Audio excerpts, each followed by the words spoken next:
Phil, a 3-0 win today against Reading. What are your immediate thoughts after the match?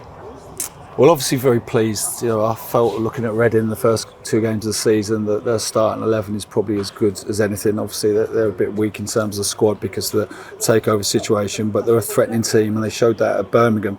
And I felt we kind of had a real understanding as a team what we needed to do today, and we implemented it exceptionally well. We dealt with their threats, but we exploit the space which we knew would emerge, certainly in that right-hand side, that the pocket for Andy Cannon and Barney in the 1v1 situations. So the first goal came from that fantastic cross, great header.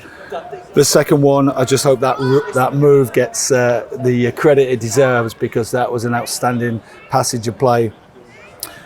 Great cross, Jimmy coming on the back stick, which we felt we would hurt them with. The wing backs coming in, it's hit the post, and obviously bodies in the box. We've got the goal, and obviously the third goal. It's a magnificent strike from Andy.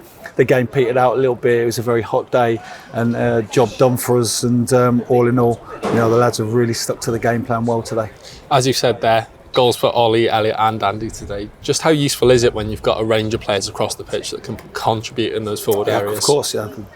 Football's about goals. It's about scoring goals, getting bodies in and around it, people who are good in the penalty box, because that's where the game's won or lost. So obviously pleased. We know Elliot thinks like a striker when he's in there. Jimmy, locking the crosses in, it was fantastic. Barney nearly had a goal in the second half as well. So yeah, goals from everywhere is really important for us. And like I said, I think performances don't just happen. There was a lot of work gone into that performance today from the analysts, myself, Steve, Dave Jones and Aidan, and obviously the players, listening to what we've spoke about during the week and put it into practice in very good style. Is it even better when you see the goals going in, you've got a clean sheet to show for it as well, and both ends of the pitch, some really good work being done today? Yeah, I think the defenders today had to deal in 1v1 situations at times, and I was interested to see how we cope, and we coped really well.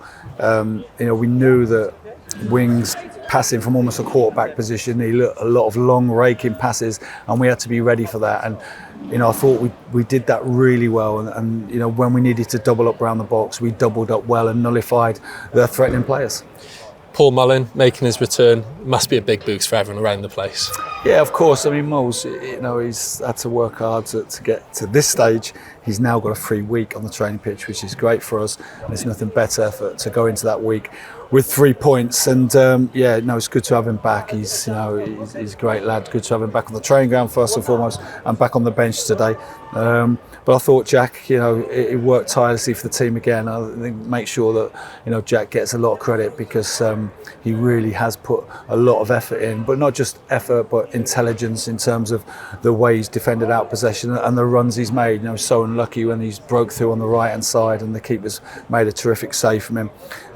Fletcher's come on and gives that bit of quality again when we need it. So all in all, it's really pleased. And we can just kind of regroup and look forward to a good week before we go down to Peterborough. A week before that trip to Peterborough, but surely with the way that your side are playing, those games can't come fast enough. Of course, the lads are on a high, and I think it's equally important that the lads who didn't play and have been brilliant as well. And I've always stressed that in these interviews, because to my time here, it's been about the strength in the dressing room, and there's a few lads come in like Dan Scarr, who's having to wait patiently for his chance. Seb, who didn't play today, but their attitude in and around the boys and on the training pitch has been brilliant, and it's so important because we're going to need everybody. James Jones has been out of the pitch here today, came on the bench with George Evans' slight injury. Had to be ready. So that's so important for us, and all the staff, really value that kind of camaraderie and professionalism during the week. Thank you, Phil. Thank you.